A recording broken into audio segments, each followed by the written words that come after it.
Adil Fitr nakotrika ny fankalazany ny antso an'ny firaisankina sy fiaramientany rehetra anarenana ny firenena. Fiainam-pirenena fotoana andiniana ny fampiarana ny 4F FFKM izao ho ny KMT.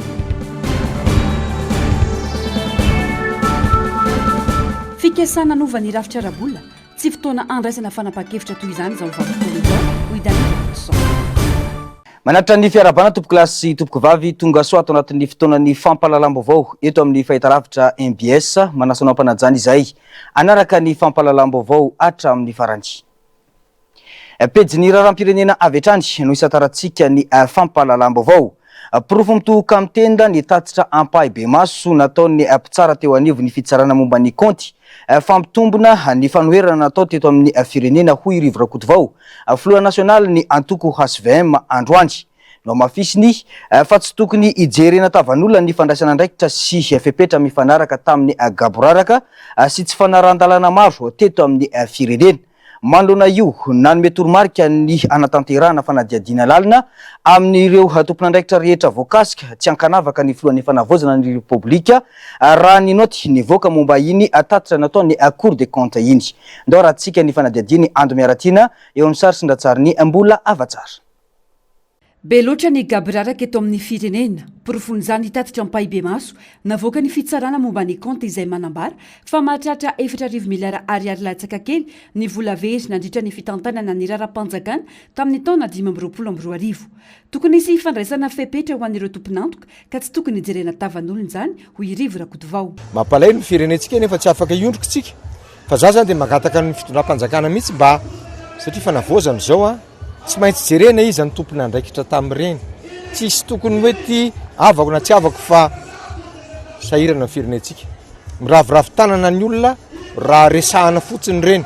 Ary reny tsy déclaration politique fa ny zavatra misy mpitsara ny nampisehony reny dia anjarana fitondram-panjakana no maneho hevitra matotra mba ahafahan'ny olona mahalala. So dia lazainy sasany ray hoe fanenjehana ara-politika io. Fa fitsarana eto amintsika namoaka an'ilay ho areniny reny nefa tsy avela mangina fotsiny kio mba narenana azy dia zay no lazaiko satria be loatra le gaboraraka natao teto.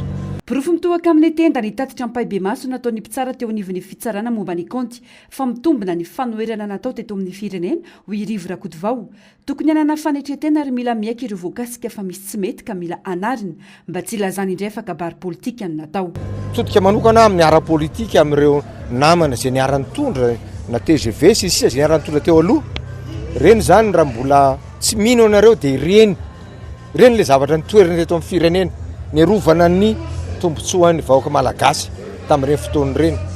Ka amiko tokony mba hana fanetretena sy fitiava-tanindrazana eo amin'ny fomba fiteniny sy ny fomba ilazany tsy maina tsy mitovy hevitra ary fa mba manaiky hoe ny zavatra tsy mety eto amin'ny firenena ka rehefa anarina dia mba miaraka amin'izany fa tsy iziriziry indray akory hoe zay na vitan'izao fa reny izy reny mafy ene zany hoe presque 4000 milliards latsaka kely ny tsitany ny fomba nampiasana azy tsy manara-dalàna ty fond rehetrarehetra ty aiza le ministre des finances tamin'izany fotoana izany aiza ireo tompony andraikitra ireo jerena fotsiny ve misy tsy maintsy alamina araka izany ho ny fanamafisana ho tombotsoa am-pirenena. Zay ny asan'ny fitondram-panjakana ka zay ny lazaiko teo le zany teny teo hoe tsy ratsy daholo akory ny vita teo aloha nanomboka tamin'ny taona 80 za tsy teo amin'ny resaka fotoana amin'ny vazaha fa misy azo raisinao misy azo toizinao fa misy zavatra tsy maintsy jerevanao alalinanao fa nanimba n'ity firenena ity dia zay ny tsy maintsy atao ahafahantsika mandeha aingakaingana koa amin'ny rehefa ekenao fa mizatra tsy mety tsy mety za enfant souverain zany ahoany letritroso io tsika amin'ny téléphérique io ahoany reny volana ampiasaina tsy fantatra tsy raty loi de finance akory maninona reny netrerentsika hoe trosa ho an'ny firenena anaovana projet reny no zary raha misy vola tafavoaka nefa tsika mitady fampandrosoana zany hoe fa misy zavatra azo ilana zany eo na ho amin'ny tsara na ho amin'ny ratsy ny tsara tsaraina ny ratsy tsy maintsy tsarainao ihany kio mba ahafahanao mandehankaingana kokoa. Manoloana ny tatitra navoaka ny fitsarana ambony momba ny konty nilazana ny fanotokodinana na fahaverezana vola 4 miliara ariary latsaka kely amin'ny kitapo mbola mpanjakana dia namoaka noty araka samavesatra sy maika ny fiadidina ny fanavaozana manome toromarika entitra ireo rafitra rehetra mpanara-mason'ny fitantanana ny raharam-panjakana na ny organe de contrôle de l'administration na ny OCA ny filohan'ny fanavaozana mba hanomboka ny famotorana lalina ireo tompon'andraikitra tsy ankanavaka na iza ary na inona ny antanatohatra iandreketiny eo amin'ny fitantanana ny raharam-panjakana ka voasaringotra amin'izao raharaha fandrobana ny volam-panjakana izao. Miantso ireo rafitra anolotra ao anaty an'ny fitsarana mahefy ireo olona rehetra voamarina fa misy vesatra sy porofo ho nandray anjara tamin'izany ny filohan'ny fanavaozana izay mitaky ny fanaovana tatitra mazava amin'ny vahoaka malagasy ny vokatra ireo famotorana nataony OCA ireo ho fanajana ny lalam-panorenana. Ankoatra izay dia miantso ny fandraisana andraikitra aingana avy amin'ireo tompon'andraikitra tandrify izany anovana ny rafitra sy ireo lalàna isan-tokony mba ho tsapany vahoaka malagasy fa mahomby ny fanaraha-maso sy ny fitsiriana ny fitantanana ny volam-panjakana. Fa miteraka adi-hevitra sy fanehoan-kevitra maro eto amintsika ny tolo-kevitra anovana ny rafitra arabola eto Madagasikara. Efa nisy hevitra toy izao tany amin'ny taona taloha saingy niteraka fahasahiranana ho an'ny rehetra raha ny nambara ny mpanaraka raharam-pirenena. Betsaka no sahirana amin'ny fanapahan-kevitra io ary anjaka ny fanambakana ho an'izay tsy mahafantatra. Ankoatra io anefa dia tsisy fiantraikany firy amin'ny lanjam-bola ny fikitiana izany. Rindra-tsary ny tahiriny. Mbola voatolo-kevitra dia efa teraka ny resabe momba ilay fikasana ametra ny vola farany ambony ho arivo ariary. Efa nisy teto ny tahaka izao saingy ampolo taona ny mahery vao ao nafolaka izany ny vahoaka malagasy. Tokony andinika sy amakafaka tsara isika vao handray fanapahan-kevitra tahaka izany hoy ny mpanaraka raharam-pirenena Danira Cotson. Mila jerena ny mety ho fiatraikany amin'ny fiainam-bahoaka aloha ary mila dinihina ihany koa ny tena fiovana hoentiny ho an'ny toe-karena raha ny fanazavana. Ny zavatra mampalahelo dia tadidio fa efa 30 taona ny malagasy vao tena afaka ny sadapy tamin'le hoe ariary 10 ny ariary 5 francs ny ariary ray. Efa 30 taona tsika vao mizatra sao raha mbola misabadidaka ny lelantsika menakavy vao maika fa hoe ho zaraina 20 asa raha mba mieritreritra zareo hoe te hanenjehana an'le vola be natota tamin'ny andro fitondram-panjakana teo aloha fotsiny ho enjehana dia ny vahoaka malagasy ray manontolo izay atao hoe 70 isan-jato ny mianatra nomena azy hanao calcul isaky ny andovola satria tadidio na tianao na tsy tianao amin'ny maha-olombelona azy tsy maintsy manao étude comparatif izy hoe ohatrinona moa zany ty vola ty dia ahoana ny fomba anaovana azy zaraina 10 zaraina 2 anao an'izay ny zaraina 10 ary teo fa nampivaka efa 30 taona izy tsy latsaka vao misaproprie an'iny dia ny olona combat fotsiny hoe anenana an'le vola sandam-bola mandendeha dia atao zavatra tsy takatra ny sain'le vahoaka le izy tadidio fa misy impact économique be da be na ho an'ny informel zany indrindra le vazatra an'le manao calcul ny fanambakana efa raha-maloana na ny tonga ralentissement eo amin'ny resaka économie satria na ianao fotsiny resaky ny andividy zavatra ianao raha vao zava-baovao rehefa zatra ianao mividy mofo rehefa aveo dia lasa iny ny fahazarana fa rehefa izy zava-baovao dia hanao calcul hoe zaraina 20 dia ahoana zany dia ny fanambakana manaraka ihany. Tsy fotoana andraisana fanapahan-kevitra mampikorontana sy mampisavoritaka tahaka izao ny malagasy amin'izao vanim-potoana izao hoy ihany Danira Cotson. Tena marina aloha apisy ralentissement le izy satria ny tanjony zareo ange dia le hoe anenana an'le vola be da be nataon'ny fitondram-panjakana tany anoloana ohatrany hoe punition ve zany sa hoe mba anenana an'le satria mety mahatonga déstabilisation tsy inona ny fisian'le vola be da be mircule dia marina fa isy changement tokony atao tsara zay zavatra zay fa mila eritreretana koa le maha-olona mila eritreretana le économie satria rehefa tsy fieritreretana andro zavatra hoe fa maika fotsiny anasa azy an'le vola be da be miparitaka dia tadidio fa le olombelona no ataonao sorona dia zay zavatra zay ny mila mitandrina tsara satria zay le atao hoe activisme tadaitra fotsiny dia andoarintsika andoranga tsoana zaraina 20 ty fa tamin'ny zaraina 10 efa nanany sarotra mbola zaraina 20 le zavatra tsy eritreretana tsony ny zavatra mety hipotra. Atreto dia mbola tolo-kevitra sy fandinihana ihany ny resaka fanovana ny rafitra mikasika ny vola. Mbola tsy voafaritra na fotoana na ny endrika ho fampiarana izany raha toka ho tanteraka tokoa. Mbola vaovao manodidina n'izay fiainam-pirenena izay hatrany mandalo fotoan-tsarotra ny fiarahamonina malagasy ankehitriny. Miverina matetika olo hevitra lehibe ny resaka soatoavina sy ny fitondran-tena mendrika. Anisan'ny rafitra iray manandanja amin'izany ny 4F dia ny finoana fahamarinana fihavanana ary fampandrosoana izay napetraky ny fiombonan'ny fiangonana kristiana eto Madagasikara na ny FFKM. Afatra lalina ho an'ny vahoaka sy ny mpitondra izany hoy ny teo anivony komity miaro ny tolona na ny KMT.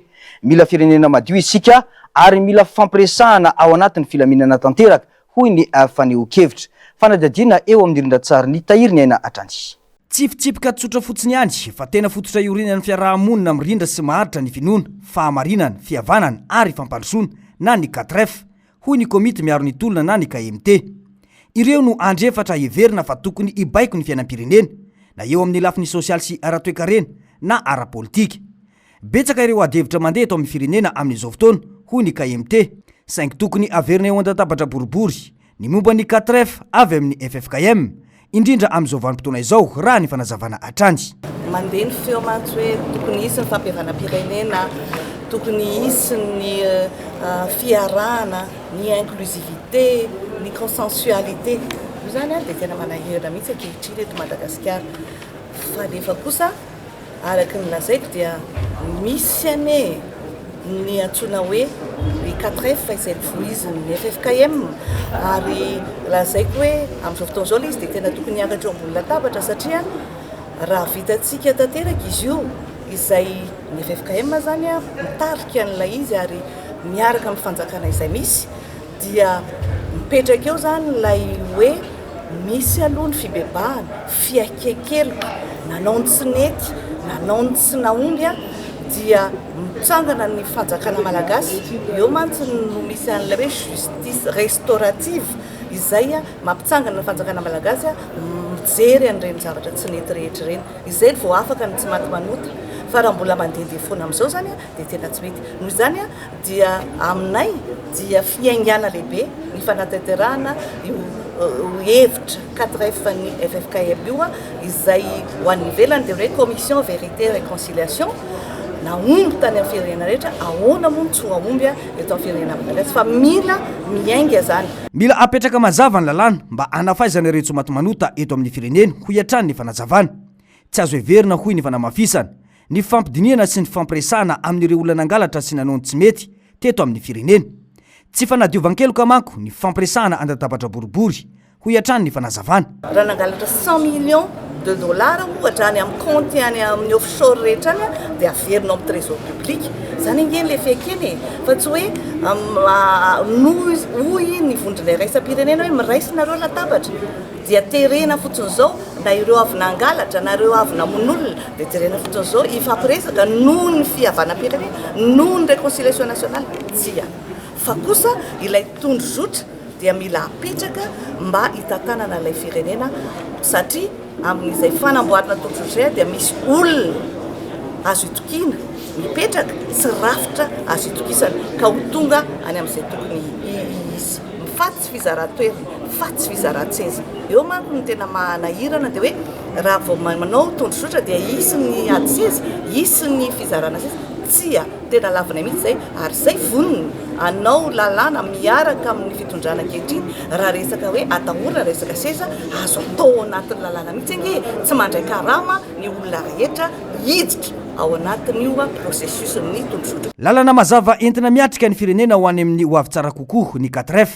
Ny fampiarana azy ampahatsorana sy ampahavononana no antoka anorenana fiarahamonina milamina, mirindra ary mandroso ho hiatrany ny faneho-kevitra. Faloha laharana amin'ny fanonganam-panjakana ny malagasy ka tsy mora vao ahita fampandrosoana. Tranga izay nitarika fahantrana sy krizy lalina iainana ankehitriny hoy ny faneho-kevitra ireo mpitarika Pino Silamo. Didy iraisana ny fanarenana ao anatin'izao fanavozana izao hoy izy ireo ka manana anjara amin'izany ny rehetra. Miantso ny rehetra ihany koa izy ireo mba hikatsaka hatrany izay mahasoa ny firenena. Ndao rahantsika ny fanadiadiny Ando Miaratina eo amin'ny sasindra-tsariny mbola avatsara. Lohalarana amin'ny fanonganam-panjakana ny malagasy ankasahatra vao ahita fampandrosoana. Trangizany tarika fahantrana sy krizy lalina iainana ankehitriny. Isan'ny vohitra tamin'ny lateny lehibe ny fikambanana Silamo zanakavaratra nandritra ny fety ny famaranana ny iray volan'ny Ramadany androany io. Nitondran'ny fijerin'izy ireo ny raram-pirenena. Ny firenena malagasy dia champion du monde raha ohatra ka amin'ny fanonganam-panjakana.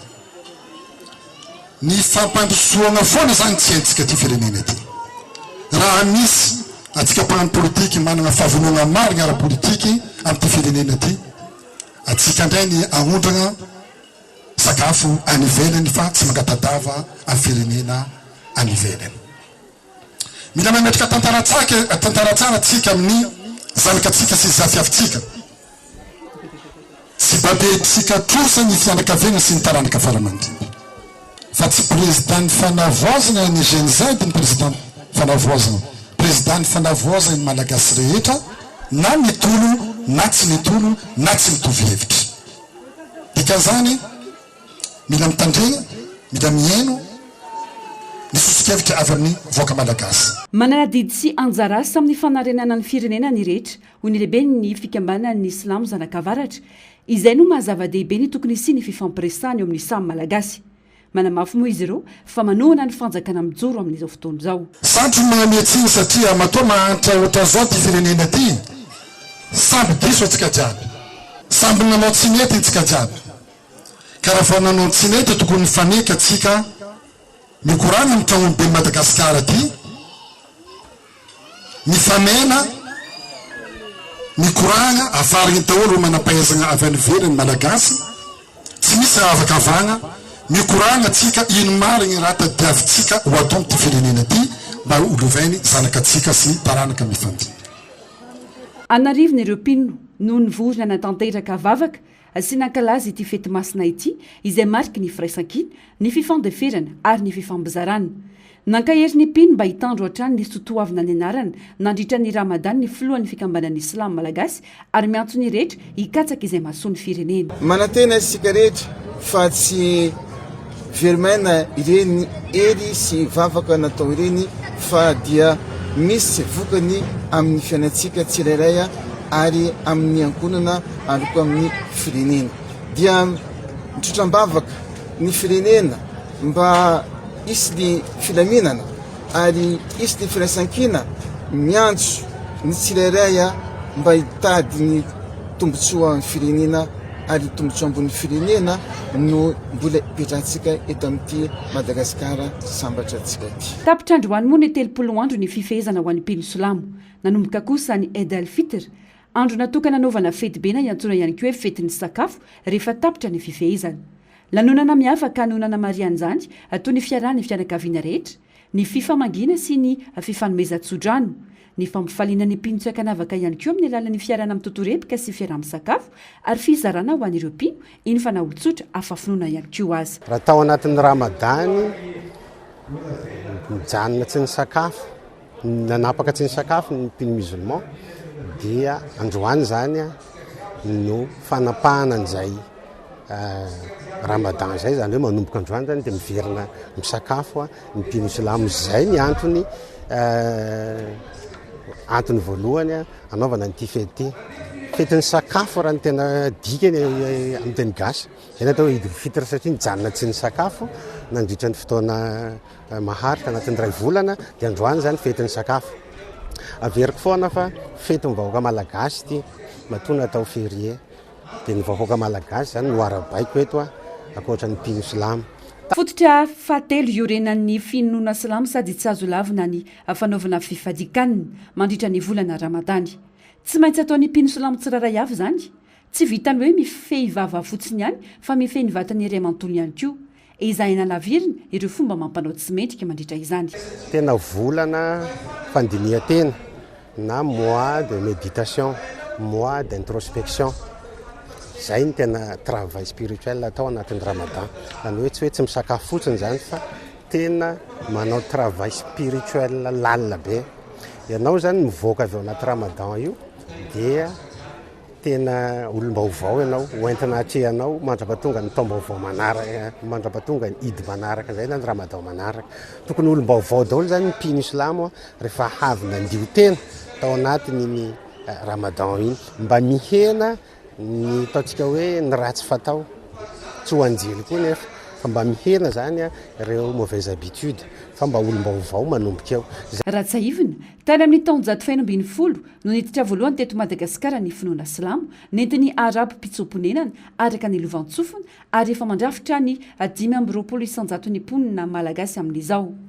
Fotoana nehoana sy ampafantaran'izany ihany koa ny Edelfitr. Amin'izao fotoana izao koa ny ampisehoantsika amin'ny fiarahamoniny sy amin'izao tontolo izao fa finoana matanjaka ny finoana silamo maneran-tany. Tsara foana zay mampafantatra fa ny finoana silamo toko lasy toko vavy dia finoana niditra teto voalohany teto Madagasikara tamin'ny taonjato fahavalo sy faharaiky amby folo hoy izy ny lovantsofina na tradition orale. Ary finoana ny findramonina reo razam-betsika taloha tsy mila tosona ny tantara zay avy any Lameka, zay avy any Afrika Atsinanana, zay avy any Indonésia. Tonga teto reo ny findramonina nagnaja ny fiarahamonina, nagnaja ny fihavanana ary ny fankatia ireo. Toy ny fanao isan-taona no marina tamin'ny nofokena amin'ny tampihavanana hatrany ny famaranana ny iray volan'ny Ramadany androany. Anisy tananao izany tetsy amin'ny 7 hektara ny fikambanana zanakavaratra. Tafiditra anatin'izany fampisakafoana ny namana, mpiray-tandrazana tsy nanavanana aniza na aniza. Tsy any Pensula amirery ny fankalazana androany fa niarana tamin'ny rehetra tsy nanavana finoana. Ankoatra ny olosotra, fianakaviana sy ankonana maro nanatrika ny fankalazana teny amin'ny 7 hektara niaraka tamin'ny fikambanany zanakavaratra ihany koa ireo olo-panjakana maro. Fa ao anatin'ny fivoaran'ny tanàn-dehibe sy ny fitombon'ny mponina dia ilaina ny fisian'ny drafitra sy ny rafitra mazava andaminana ny fampiasana ny tany indrindra ety an-tanàn-dehibe. Anisan'ny fitaovana manandanja amin'izany ny plan d'urbanisme détaillé izay drafitra ofisialy ampiasain'ny commune iray mba andrindrana amin'ny antsipirian'ny fanorenana sy ny fandaminana ny tanàna. Raha ny zava-misy eto amintsika nefa tsy misy intsondry ny fanajana io drafitra io.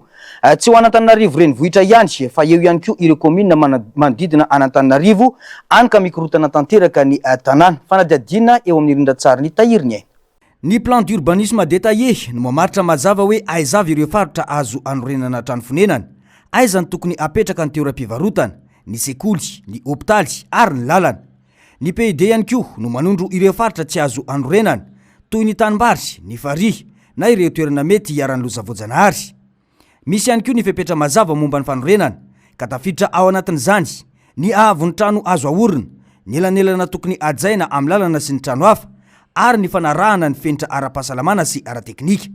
Misy olana ara-drafitra eto amintsika ka mahatonga ireo tsy voahaja hoy ny ben'ny tanàna iray. Ao zany ao anatin'ilay taratasy fananatany izay omeniny ao amin'ny domaine na certificat de situation juridique sy ahafantaranao mihitsiny ny zavatra azonao atao na tsy azonao atao amin'io tany io. Fa ny resaka fepetra ara-panajariana indray izay ao zany hita le hoe plan d'urbanisme de détail na ny plan d'urbanisme détaillé na PUD ozy izy tsika dia iny rehefa ohatra le olona zany ka mandeha manao resaka transaction zay vao makany amin'ny service régional d'aménagement du territoire zay vao mahazo ny mombamomba zany ny zavatra azonao atao na tsy azony atao eo amin'le tany. Dia eo ny olana. Ny olona rehefa hividy tany eto Madagasikara tsy ho tany volena fa tany anorenana matetika.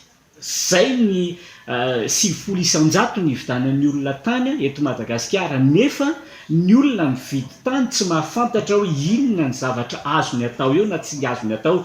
PDB ny olona tsy mahafantatra hoe ny tany ane ka misy fepetra ny zavatra azony atao eo na zavatra azony ahorona eo. Misy ny tany azo anorenana, misy ny tany tsy azo anorenana. Manampitrotraka ny olana efa misy ny fanjakany kolikoly eto amintsika. Tsy mahagaga raha misavoritaka sy mikorontana ny tanàna izay manana tany dia manangana avy hatrany na dia toerana tsy tokony anorenana azy hoy ny fanamafisana. Ny lalàna anie zany commune no atao hoe mampiatra anazy fa ny olona rehefa mividy tany dia anorenana izay ary nandany ny vola iny ary ninona tenenina raha ohatra zany ny commune ny teny hoe tsisy azo atao ty fa dia tsy azo anorenana fa hitady hevitra izy na ahoana anorenany eo amin'io toerana io na amin'ny andro alina no anaova ny fanorenany. Fa mino fa raha ohatra ka mba fantatry le olona mialoha ny atao hoe zavatra tsaro fantatra makasika ny tany ny vidinya na izy tsy mividy an'io na izy mividy an'io fa ho ampiasainy amin'ny tena hoe zavatra voalaza ao anatin'ny taratasy fipetraram-panajariana ilay izy. Vola arim-potsiny ny fandrafetana ny plan d'urbanisme raha ny zava-misy eto amintsika no ireo olana voatanisa ireo. Azo atao ny manova ny fomba fiasa ka ny mombamomba ny tany aloha no omena ny olom-pirenena mikasa ividina ivarotra ny tany. Izay vao aroso ny taratasy ara-panjakana. Décentraliseo ny resaka fanana tany mba hifanindran-dalana amin'ny fanajariana ny tany eny anivon'ny commune. Aleo ny olona aka aloha ny mombamomba ny resaka fanajariana ny tany eny anivon'ny commune alohan'ny akany ny resaka fanana tany any amin'ny domaine. Inona ny antony tsy décentralisena ohatra hoe eny amin'ny commune amin'izao fanavozana izao ny maka ny certificat de situation juridique dia ao anatin'ny certificat de situation juridique ihany koa ny mombamomba ny zavatra azo atao eo amin'ilay tany. Amin'izay fotoan'izay na andeha ho amidiny ny tany iny na andeha ho anorenany ny tany iny efa mba fantatry ny olona tsirairay ny zavatra azo atao eo amin'ilay tany. Betsaka ireo commune ahitana ireo fikorontanana vokatry ny tsy fanajana io plan d'urbanisme détaillé io. Tsy mahagaga raha betsaka ireo toerana dibodrano vao milatsaka kely ny orana eto amintsika. Ilaina ny fanamafisana ny fanabeazana ny olom-pirenena amin'izany. Tsy mora koa ny mampiatra lalàna amin'ny malagasy vokatry ny toe-tsaina. Izay mampiatra lalàna indray manko no diso eto amintsika ary anaovana tambabe. Fandatsahatra vonjomaika amin'ny asany ny orinasa vahiny iray misehatra eo amin'ny fitrandrana vato fanorenana trano eny Ambohimalaza. Ny paritaka tao anatin'ny tambajotra serasera hatry ny omaly ny rakitsary ny rian-drano ao Ambohimalaza mivoaka loko ho toy ny rano tsy menitra. Manoloana izany dia nisy ny fidinana ifotony sy ny fanadiadiana no tanterainy avy eo anivo ny ofisy pirenena ho an'ny tontolo iainana na ny ONE sy ny ministry ny tontolo iainana sy ny fandrosoana lovain-jafy ary ireo manam-pahefana isan-tsokajana. Raha ny vaovao manana fahazahon-dalana hitrandraka vato ity orinasa ity. Vao marina kosa nefa nandritra ny fitsiriana izay natao fa misy tsy fahatomombanana ny toerana fitahirizan-drano ampiasain'ny orinasa io. Any ka very any amin'ny rian-drano ny rano maloto ny orinasa ka niteraka ny fandotony ity rian-drano ao Ambohimalaza. Vokany niova toy ny volondavenona ny lokony rano ka nampitaraina ireo ponina manodidina. Nodidina anamboatra ny foto-drafitrasa misy moa izay misy fahatsimbana ny orinasa ary aorian'izao vao afaka iverina anohy ny asany indray raha ny tato-baovao. Vaovao makasika ny 9 martsa kosa tsy raraka an-tandy ny ralatsaka ireo akanga ka sisa nanamborana ka antony nanomezana vonaitra sy ahatsiarovana ireo mpitolona tamin'ny taona 1770 hoy ny sekretara jeneraly eo anivony Folo Alinda. Nosokafana tamin'ny fomba ofisialy androany ny fahatsiarovana ny 770 taona ho an'ny tolom-panafahana ny 9 marsa 1770 atetsy amin'ny zaridaina Anosy. Nisy ny famparatiana antsara ny tantara sy ny sary tamin'izany vanim-potoana izany. Miantso amin'ny tena fitiavan-tandrazana marina kosa ny filohan'ny fitsarana avo momba ny lalam-pandrenana nandritra izany. Ny antsipriana izay. Tsy atahory araka an-tany raha latsaka ireo mahery fon'ny firenena namony aino ho an'ny fitiavan-tandrazana ho ny sekretera jeneraly eo anivon'ny ministera ny Filohan-dandroany. Tokony omena voninahitra malonjany ireo akanga sisa nanamborana ka nanasongadinana azy ireo nandritra ny hetsika fanokafana ny fahatsiarovana ny tolo ny 20 martsa androany. Tsy araka an-tany ny latsaka izy ireo ary mba amoherana ny zogan'ny mpanjanatany kanefa ilaina ny mahatsabo sy manome voninahitra izany. Ka izay fahatsiarovana izay nina mantsy mahavolanina antsika itony ka koa mampanahatateraka isika anio. Fandaizamonina tanareo izao hetsika izao ka fisaorana sy fankasitrahana feno no atolotanareo noho ny fandraisareo anjara mivantana na kolaka tamin'ny tolona mafy natrehan'ny mpahitanjatany tamin'ny 70 taona lasa zay. Maro ny iainana fohy tsy ny fananasinga ary ny fampijaliana natrehanareo nareo niaran'ny tolona taminareo. Mankasitraka noho ny fahasahiana ao sy ny fotoananareo avo dia avo ny satany Madagasikara. Ohatra tsara araina tahaka ny herim-po nananareo izay iray aman-drenitsika ny tolona sy ny ady ireo ary ankehitriny dia tsapa fa mbola maro ny vonona ijoro sy ady ho an'ny fiarovana ny tanindrazana. Miantso amin'ny tena fitiavan-tanindrazana marina kosa ny filohan'ny fitsarana avy momba ny lalam-panorenana. Misy mantso izy ireo tena mitolona ho an'ny fitiavan-tanindrazana saingy misy kosa ireo manao fihetsiketsehana fotsiny fa tsy misy fitiavan-tanindrazana. Isaorana ny tanora, ny lehibe, ny mpitondra sy ny parapolitika izay mampiseho fitiavan-tanindrazana marina koa tabetsaka koa no manao fihetsiketsehana fotsiny fa tsy misy fitiavan-tanindrazana. Dia isaorana amin'ny fitiavan-tanindrazantsika verina mandeha itsika tanora, mpianatra, ny mpitondra sy ny parapolitika izay tena tia tanindrazana marina fa misy any koa politika hoe tsy farafara zany ka tsy andranoka amin'ny nosokafana tamin'ny fomba ofisialy androany fahatsiarovana ny tolona tamin'ny 7 martsa 1770 tetsy amin'ny zaridaina nanosy. Nisy ny fampiratiana an-tsary ny tantara sy ny sary tamin'izany vanim-potoana izany. Ny fanaovana fitiliana maimaim-pona ao an'ireo zokiolona mihoatra ny 5 taona nanamariana izany. Ankoatra ireo, anisan'ireo etsi-pahatsiarovana ny 7 taona ny tolom-panafana ihany koa ny fotoam-pivavahana fangataham-pitahiana, fametrahana fehezam-boninkazo ary faranana ny solombidy akoho ho an'ny mpiaro ny tanindrazana sy ny akangasisana namborana. Mbola tsy nivaly ny fitakian'ireo mpampianatra ho fanatsarana ny sehatry ny fanabeazana hatramin'izao. Raha ny fitaraina ny Génération AZ fanabeazana sy ny Fédération nationale des agents et des cadres de l'éducation tamin'ity androany ity. Tsy tokony ho diso safidy amin'izay olona ho tendrenina isana ny ministera ny fanabeazam-pirenena ny filohan'ny fanavaozana amin'ity indray mitoraka ity hoy ny fanambarana izay nataon'izy ireo tamin'ity androany ity. Ny antsiprian'izay eo amin'ny rindatsariny tahiriny aina. Mbola manjavozavo ny fanatanterana ireo fanendrena ny trano fonenana ho an'ny mpampianatra ary ny momba ny karama sy ny tampi-karama tokony hositrahany ireo mpisehatra hoy ny vondrona Génération AZ fanabeazana sy ny Fédération nationale des agents et des cadres de l'éducation. Miteraka voka-dratsy mivantana amin'ny fiainan'ny mpampianatra ny tsy fahazahoam-baliny ho famahana ireo olana ireo raha ny fanazavana. Anisan'izany ny recrutement indrindra ho an'ny mpampianatra framo hoe aiza ho aiza zany apabe maso tsy tsatsa zany angamba hitantsika Facebook rehetra zany. Dia eo ihany koa ireo le fitakina mahakasika ny motivation amin'ny mpampianatra dia ny logement sy ny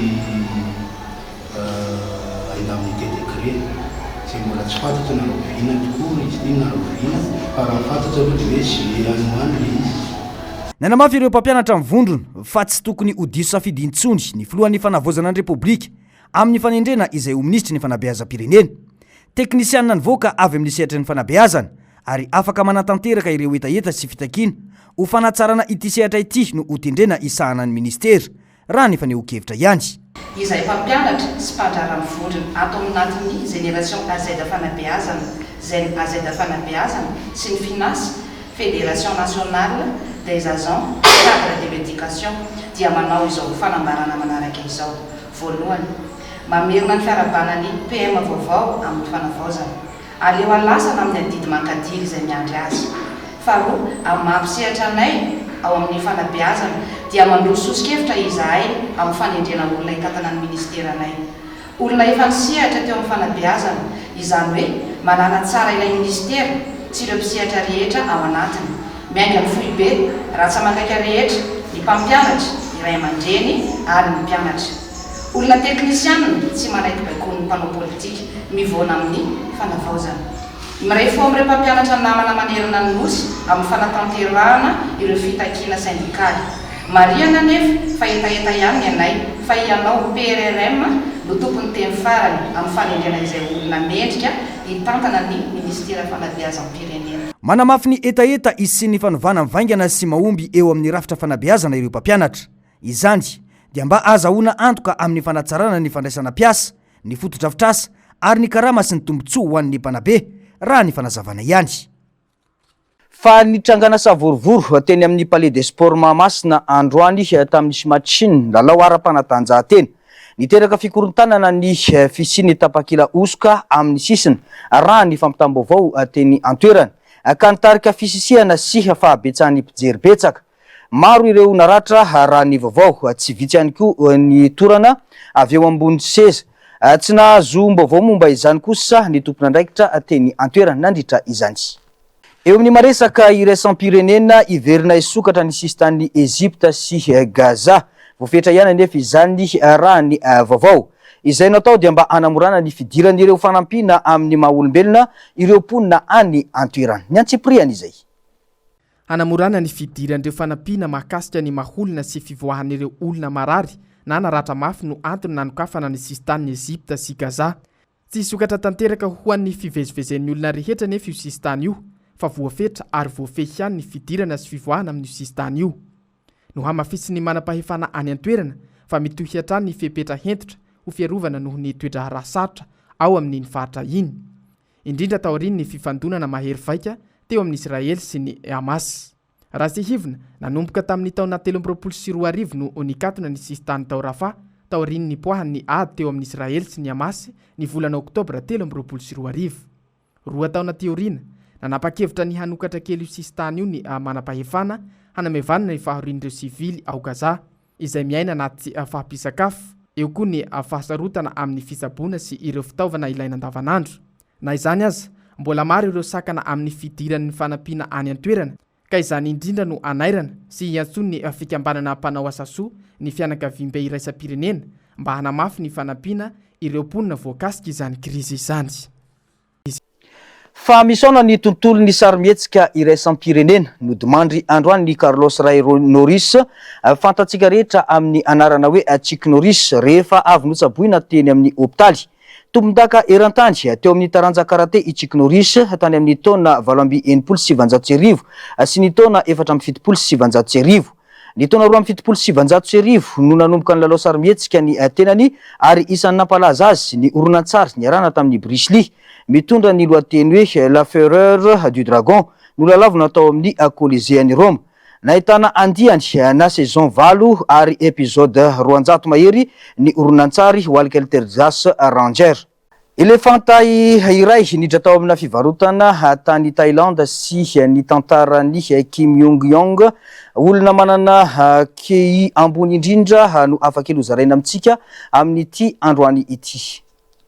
Gaga sy taitra ny mponina tao amin'ny tanàna kely iray any Thaïlande rehefa nahita ity elefanta niditra tamin'ny fivarotana iray izay tena tsy napoizina.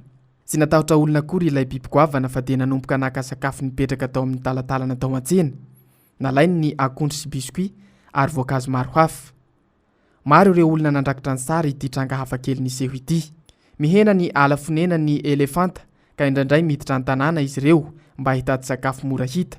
Hoy ny fanazavan'ireo manam-pahefana Thaïlandais. Tsy nisy biby na olona naratra tamin'ity tranga hafa kely ity fa fasimbana tao amin'ilay fivarotana nisy ary naverina soamasara any anala ilay elefanta taorian'izay.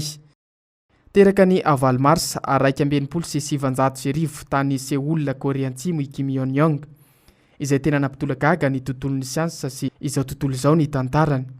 I Kim Jong-yong no voalaza fa olombelona manana QI na quotient intellectuel avo indrindra teo amin'ny tantara. Manodidina ny 100 ny QI-any, raha 90 ka hatramin'ny 90 ny an'ilay manam-pahaizana fatataza Albert Einstein. Vao efa bolana monja i Kim Jong-yong dia efa nahay niteny ary teo amin'ny fahafito volany dia efa nahay nandeha. Teo amin'ny faharoa taonany kosa dia efa nahay fiteny-pirenena maro toy ny anglisy, japonais, koreana ary allemand. Rehefa feno efa taona i Kim dia navitana maholana matematika sarotra ka nasain'ny fahitalavitra Amerikanina. Avy eo nianatra atao amin'ny Université Colorado tany Amerika izy. Avy eo nifindra tao amin'ny Université ny Hanyang teo amin'ny fahafito taonany. Ary vao 10 taona izy dia niasa tao amin'ny NASA. Anisany olona nahavariana i Kim ary nosokajiana ho olona hafa kely. Nisafidin'ny fiainana milamina moa Kim Jong-yong ary niverina tany Korea Atsimo ka nanao mpampianatra sy mpahay siansa amin'ny université.